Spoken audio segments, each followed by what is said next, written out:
Welcome to PM पाठशाला guys. आज हम डिस्कस करने जा रहे हैं रिज़र्वेशन के बारे में गाइस, क्योंकि बहुत ज़्यादा ये न्यूज़ में रहता है। बहुत ज़्यादा अभी हमने हरियाणा के इलेक्शंस देखे, जम्मू के इलेक्शंस देखे, तो इलेक्शंस के टाइम पर ये वाला टॉपिक बहुत हॉट हो जाता है कि कास्ट बेस्ड रिज़र्वेशन क्यों दिया जा रहा है, ऐसा क्यों होना चाहिए। अभी जब हम विजन आईएएस की फरवरी 2024 की मैगज़ीन में भी डिस्कस किया था हमने कि महाराष्ट्र के इलेक्शंस के टाइम पर भी ये कास्ट बेस्ड रिजर्वेशन का मुद्दा उठा, तो मैंने कहा इस टॉपिक को ज़रा डिटेल में आज समझा जाए और बड़े ध्यान से समझा जाए। और बाय गाइस एक बात और भी है, सितंबर की मैगज़ीन अभी आई नहीं है। जैसे ही आएगी, एक दो दिन में आ जाएगी, जैसे ही आएगी आपको पब्लिश कर दी जाएगी, तो डोंट वरी फॉर इट।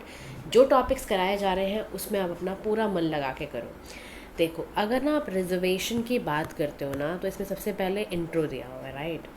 देखो, रिजर्वेशन ना एक ऐसा टॉपिक है जो बहुत ही ना एज ओल्ड कास्ट सिस्टम रहा है, ठीक है, इंडिया का, और ये ओरिजिनेशन इसी बेसिस पर हुई है। अब यहाँ पर क्या होता है ना, हम ना सिंपल टर्म्स में अगर आप रिजर्वेशन का मतलब समझो, तो सिंपल टर्म्स में रिजर्वेशन का मतलब होता है एक्सेस देना, एससी एसटी कम्युनिटीज़ को एक्सेस देना। कहाँ एक्सेस देना? गवर्नमेंट जॉब्स में, इंस्टीट्यूशंस में, लेजिस्लेचर में, समझ रहे हो, इन पर्टिकुलर सेक्शन ऑफ सोसाइटी को सीट्स देना, एक्सेस कराना गवर्नमेंट जॉब्स का। अब ये ना ऐसा क्यों कराया जा रहा है? इन्हीं पर्टिकुलरली एससी एसटी कम्युनिटीज़ को स्टेट डिपार्टमेंट, गवर्नमेंट डिपार्टमेंट में इतनी सीट्स वगैरह का प्रावधान क्यों आया? क्योंकि माना जाता है कि इन सोसाइटीज़ के साथ बहुत समय से ही हिस्टोरिकल इनजस्टिस देखने को मिलता रहा है।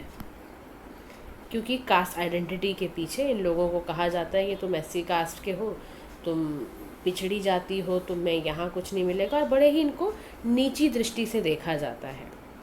तो रिजर्वेशन बेसिकली इनका एक कोटा बेस्ड एफर्मेशन एक्शन समझ लो आप ये। और इंडिया में इसके लिए संविधान में भी, कॉन्स्टिट्यूशन में भी खूब सारे प्रोविजंस हैं जो कि हम यहाँ पे देख सकते हैं। देखो, हमारा चाहे आर्टिकल 15 का 4, यहाँ पे क्या कह रहा है, एग्जैक्ट नेसेसिटी समझ में तब आती है रिजर्वेशन। देखो, अगर हम कहते हैं कि हम रिजर्वेशन के फेवर में हैं एससी एसटी के, तो कॉन्स्टिट्यूशन भी उसको प्रूव करता है कि वाकई आर्टिकल 15 का 4th क्लॉज और 16 का 4th क्लॉज कॉन्स्टिट्यूशन का ये साफ तौर पे कहता है कि स्टेट लेवल पर, सेंट्रल लेवल पर रिजर्व सीट्स पब्लिक सर्विसेज के लिए एससी एसटी कम्युनिटी को दी जानी चाहिए। ऐसे ही आर्टिकल 16(4) है, ऐसे ही आर्टिकल 16(4) भी है, ऐसे ही आर्टिकल 330 और 332 है। सभी इसीलिए प्रावधान दिए गए हैं ताकि हमारे को इनको भी क्या करना है, इक्वालिटी के पैरामीटर पर लेकर आना है। अब थोड़ा सा डिस्कशन मैं ये भी चाहती हूँ, हिस्टोरिकल बैकग्राउंड आपको एक बारी बता।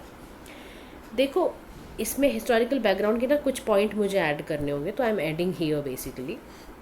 ये हिस्टोरिकल बैकग्राउंड है। एक बात ध्यान रखना, देखो 1882 में ना विलियम हंटर थे और ज्योतिराव फूले थे। इन्होंने ना इस बात को समझा कि ओरिजिनली यहीं से actually caste based reservation system यहीं से स्टार्ट हुआ है। रिजर्वेशन जो आज का है वो 1933 में आया था। कब आया था? 1933 में, जब 1933 वाला जो था ना वो आज भी एग्जिस्ट करता है, वो तब आया था। ये कम्युनल अवार्ड के फॉर्म में आया था। इसमें ब्रिटिश प्राइम मिनिस्टर थे, आपको याद हो, रामसे मैकडोनल्ड, उन्होंने प्रेजेंट किया था। ये जो अवार्ड था ना, उसके बाद आपने सुना होगा सेपरेट इलेक्टोरेट का प्रावधान।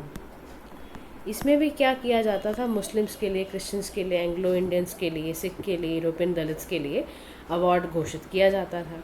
कह रहे फिर लॉन्ग नेगोशिएशन के बाद आपको याद आ रहा होगा, पुन्ना पैक्ट साइन किया गया था between Gandhi and Ambedkar ji. Gandhi ji and Ambedkar ji के बीच में ये साइन हुआ और ये डिसाइड करा गया कि एक सिंगल हिंदू इलेक्टोरेट होगा with certain reservation in it. Independence के बाद अगर आप बात करते हो, तो इंडिपेंडेंस के बाद पता है क्या हुआ? इनिशियली एससी एसटी को रिजर्वेशन मिला, फिर ओबीसी का आपको पता है मंडल कमीशन 1991 के बाद से आया। मंडल कमीशन में आपको आर्टिकल 340 भी याद रखना है आपको। आर्टिकल जो 340 है इसमें मैंने लिखा नहीं है, बट आर्टिकल 340 मैं आपको बता दूं। आर्टिकल 340 में क्या लिखा हुआ है कि जो प्रेसिडेंट है वो एक बैकवर्ड क्लास कमीशन को अपॉइंट उन्होंने कराया था बीपी मंडल जी के चेयरमैनशिप में, और वहीं पे डिस्क्राइब करा गया था कि कोई भी जो कास्ट है सोशली और एजुकेशनली अगर बैकवर्ड है तो कैसे उसको आगे लेकर आना है। और यहीं से ही 27% गवर्नमेंट जॉब्स का रिजर्वेशन ये सब चीज़ें करी गई थी। तो ये सब चीज़ें करी गई। इसके बाद आपको याद होगा इंदिरा सावनी का केस आया था जिसमें उन्होंने कहा था कि 50% से ज़्यादा इंडिया की पॉपुलेशन कंबाइंड रिजर्वेशन 50% से ज़्यादा नहीं होनी चाहिए, 27% कोटा बैकवर्ड क्लासेस के लिए रखो। ये सब हमने देखा। फिर चाहे हमारी वो रिसेंट कॉन्स्टिट्यूशनल अमेंडमेंट रही हो जिसमें हमने 103rd अमेंडमेंट का देखा था, तो ये सारी की सारी चीज़ें ना इसमें मैंने लिखी पड़ी हैं। अब देखो ये बात सारी समझ में आ गई, कॉन्स्टिट्यूशनल प्रोविजंस मैंने आपको बताए। अब क्या क्या अचीवमेंट्स रही हैं रिजर्वेशन पॉलिसी को लेके, इसको भी हम समझते हैं। देखो रिजर्वेशन पॉलिसी के लिए ना एक तो इंडिया में हमेशा ये लगा कि पॉलिटिकल नेसेसिटी है, क्योंकि अगर हम सही मायने में राइट टू इक्वलिटी को एक्सरसाइज करना चाहते हैं जो कि सभी का फंडामेंटल राइट है, उसके लिए ड्यू रिप्रेजेंटेशन देना सभी सेक्शंस को ज़रूरी है। फिर रिजर्वेशन से ना क्वालिटी ऑफ एजुकेशन अच्छी होगी, अंडर प्रिविलेज बंदा थोड़ा आगे बढ़ेगा, रिजर्वेशन स्कीम से सोशल जस्टिस होगा, मेरिटोक्रेसी मीनिंगलेस हो जाएगी विदाउट इक्वलिटी। तो मतलब रिजर्वेशन के लिए ये सारी चीज़ें की गई।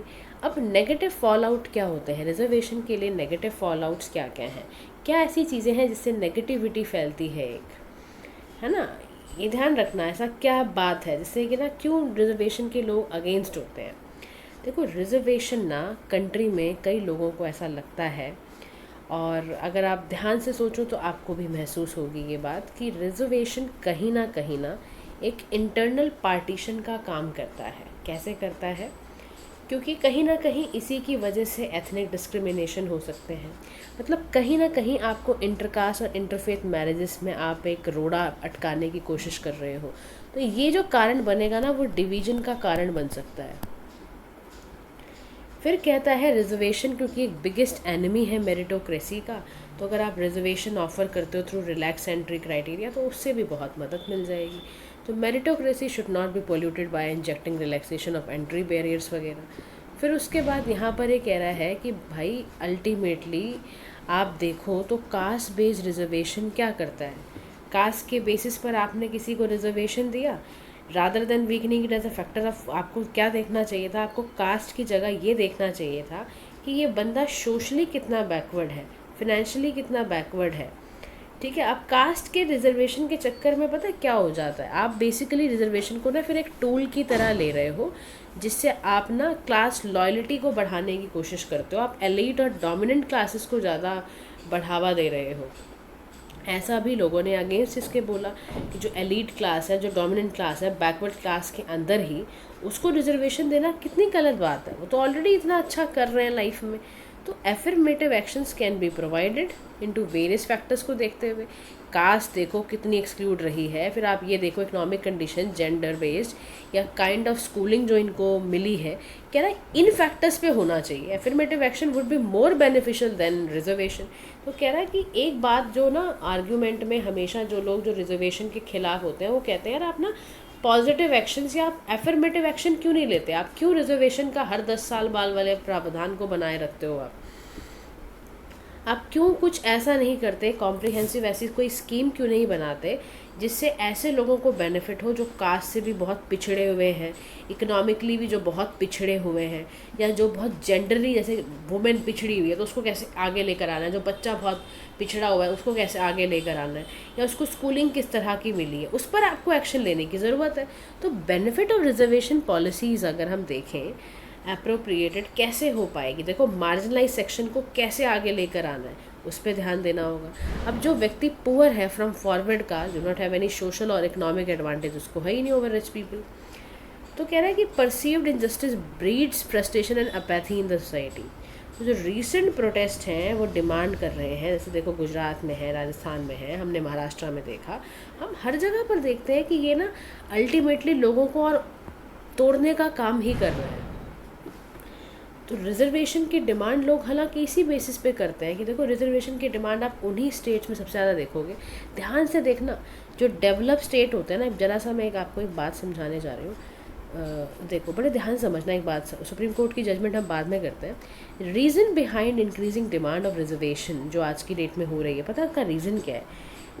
डेवलप जो स्टेट्स है ना, हरियाणा हो गया, गुजरात हो गया, महाराष्ट्र हो गया ना, इकॉनमी तो लाइक इनकी बेटर होती जा रही है, लेकिन इनको ना 3 चीज़ों से फिर भी डर लगता है। कह रहा क्या? कह रहा एग्रीरियन डिस्ट्रेस से ये बहुत डरते हैं, और ये ना अपनी इकोनॉमिक ग्रोथ से डरते हैं। ये एम्प्लॉयमेंट ग्रोथ कहीं स्टेगनेंट ना हो जाए, स्टेगनेशन से डरते हैं ये। फिर इनको डेवलपमेंट का ट्रेजेक्टरी डिस्टॉर्ट ना हो जाए, ये इसलिए ऐसा करते हैं। फिर इनको लगता है कि हमारी प्रिविलेज ना ख़त्म हो जाए, इसलिए ये सारी बातें की जाती हैं। तो इसी में ना सुप्रीम कोर्ट की जजमेंट आई थी in case of Balaji versus state of योर दिस मैसूर ने कहा कि caste of a person can not be a sole criteria for ascertaining कि ये बैकवर्ड है या नहीं है। कह रहा उस कास्ट के साथ आपको देखना है पॉवर्टी तो नहीं है, ऑक्यूपेशन पे किस काम में कर रहे हैं, कैसा हैबिटेशन है, क्या है, ये सारा कुछ देखना है। यहाँ से नज़र आएगा। अगर आपको लगता है कि यहाँ पर रहना है तो उसके लिए भी ना बोला गया कि एफर्मेटिव एक्शन पॉलिसीज़ बनाई जाए। इट इज़ आइडेंटिफिकेशन कि आप इस तरह का काम क्यों नहीं कर सकते, क्यों ना ऐसा कुछ बनाया जाए। तो रिजर्वेशन का बेनिफिट जो है वो फ्लो होता हुआ जाए vast majority of under privilege children पर, डिप्राइव कास्ट पर, हाई रैंक जो ऑफिशियल है, फैमिलीज़ हैं, हाई इनकम प्रोफेशनल, उनको रिजर्वेशन देने की क्या ज़रूरत है? हटाते जाओ जो आपने क्रीमी लेयर से किया भी है। और इस मतलब ये नहीं है कि आप उसको देखो, करने का मतलब क्या है? अगर आपने प्रोविजंस बनाए हैं तो वो इम्प्लीमेंट भी होने चाहिए, उसका कोई लूप होल नहीं बचना चाहिए। तो वे फॉरवर्ड में अगर आप देखो, पॉसिबल वे फॉरवर्ड इसका क्या हो सकता है कि हमारी कोशिश पता है अब क्या होनी चाहिए? हमें ना डी रिजर्वेशन पॉलिसीज़ की तरफ जाना चाहिए। हमें ना एप्रोप्रिएट पॉजिटिव डिस्क्रिमिनेशन जो है, रिजर्वेशन वहाँ फेयर है जहाँ पर आप डाउन ट्रोडन और इकोनॉमिकली बैकवर्ड सेक्शन के लिए काम कर रहे हो। जहाँ पर आप बात करोगे, देखो वाइल कास्ट में continue to mainstay of reservation policy, benefit underprivileged को मिलना चाहिए। प्रिविलेज को मिलेगा कास्ट टैग लगा के, तो फिर आप वहाँ पर डी रिजर्व करना आपकी जिम्मेदारी है। तो क्या मतलब है डी रिजर्वेशन पॉलिसीज़ का? सीधा सा मतलब है एप्रोप्रिएट पॉजिटिव डिस्क्रिमिनेशन। बात समझ रहे हो? ये बात कहीं लिख लेना कि अगर कोई बंदा रिजर्वेशन का बेनिफिट वो बंदा उठा रहा है जो बहुत डाउन ट्रोडन में था, इकोनॉमिकली बैकवर्ड था, उसके लिए तो ठीक है, बट अगर आप किसी अच्छे खासे बंदे को देते हो तो वहाँ गड़बड़ है। तो कह रहा ना, once they have receive significant advantage of reservation, आप हटा दो उसकी रिजर्वेशन को, हो गया जी, मिल गया आपको अभी। फिर उसके बाद एफर्मेटिव स्टेप्स की बात कर रहा है कि कुछ एफर्मेटिव स्टेप्स भी लेने होंगे। क्या करना होगा? कह रहा we have to address the anger and aspirations of poor families जो अनडिजर्व कैटेगरीज में है। कह रहा सुप्रीम कोर्ट ने तो साफ बोला था इंदिरा सावनी के केस में कि 50% से ज़्यादा रिजर्वेशन आपको किसी भी हालत में नहीं देनी है। लेकिन इंटेलिजेंट है, कोई क्रिएटिव है, कोई फेयर है, कोई प्रैक्टिकल वे में अगर कुछ करना चाहता है तो उसको अच्छा करवाओ। एजुकेशन मैंडेटरी कर दो आप, फ्री टिल एज ऑफ 17, ये करो ना। पॉजिटिव एफर्मेटिव एक्शंस लो आप। Meritocracy should not be polluted by injecting relaxation आपने देनी शुरू कर दी। बात समझ रहे हो? स्ट्रॉन्ग पॉलिटिकल विल के साथ ये सारे काम हो पाएंगे। तो instead of introducing reservation for this backward classes, आपको क्या करना चाहिए? ग्रास रूट पे जाकर आपको क्रांति लानी चाहिए। रिजर्वेशन अगर कास्ट के बेसिस पर होता रहा, on the basis of other conditions are unacceptable रही, तो आप क्या कर रहे हो? सोसाइटी में और ज़्यादा अंधाधुंध आप कुछ चीज़ें चलाने की कोशिश कर रहे हो। तो यानी कि आपको सारे ट्रॉमास देखने, देखो एक चार्ट बनाया जाए साइकोलॉजिकली, ये व्यक्ति जो परिवार से आ रहा है ये कैसा है, इसका एजुकेशन, इसकी पॉवर्टी का लेवल, इसका डोमिसाइल, इसकी फैमिली एजुकेशन, ये सारा चेक करने के बाद आप कुछ क्रिएट करो। और इसके लिए बहुत ज़रूरी है स्ट्रॉन्ग पॉलिटिकल विल, क्योंकि हम बाकी तो गाना गाते चले जाएंगे, लेकिन अगर पॉलिटिकल विल स्ट्रॉन्ग नहीं होगी तो हम इनके साथ जस्टिस नहीं कर पाएंगे जो बैकवर्ड लोग हैं। तो समझ में आया? आप अपने पॉइंट ऑफ व्यू मुझे दो, क्या आपको लगता है कास्ट बेस्ड रिजर्वेशन ठीक है पूरी तरह से, या अगर नहीं है तो उसकी जगह और क्या ऐसे प्रावधान आ सकते हैं। देखो हमने तो आपको दिया ना, विजन आईएएस की मैगजीन ने भी बताया, मैंने भी आपको कई सारे पॉइंट अपने पॉइंट ऑफ व्यू दिया कि कास्ट बेस्ड रिजर्वेशन तब तक ठीक है जब तक वो डाउन ट्रेडन सेक्शन का सोसाइटी का कास्ट के बेसिस पर अगर फ़ायदा उठा रहा है। तो कास्ट बेस्ड रिजर्वेशन अपने आप सिर्फ कास्ट से ना रिलेटेड हो, कास्ट से जुड़ी कुछ और भी डिटर्मिनेंट फैक्टर्स अगर होते हैं, उसका फैमिली इनकम, उसका पॉवर्टी लेवल, उसका फैमिली एजुकेशन, उसके trauma of life, psychological factor, ये सारे फैक्टर्स को चुनने के बाद हमें रिजर्वेशन की जगह मुझे लगता है एफर्मेटिव एक्शन ज़्यादा ज़रूरी हो। आपके इसके बीच में क्या आप सोचते हो कास्ट बेस्ड रिजर्वेशन के बारे में, अपना पॉइंट ऑफ व्यू भी मुझे आप दोगे। ये हम मैगजीन आपसे शेयर कर देंगे टेलीग्राम ग्रुप में। जो भी बच्चे टेलीग्राम लिंक से नहीं जुड़े हैं प्लीज़ जुड़िए। चैनल के डिस्क्रिप्शन बॉक्स में टेलीग्राम लिंक दिया हुआ है, उसको प्रेस कीजिए, पब्लिक है चैनल, आप उसको ज्वाइन कर सकते हैं। वहाँ पर जुड़ी इंपॉर्टेंट अपडेट्स हम टेलीग्राम चैनल पर डाल देते हैं। So thank you so much for listening guys, have a nice day to all.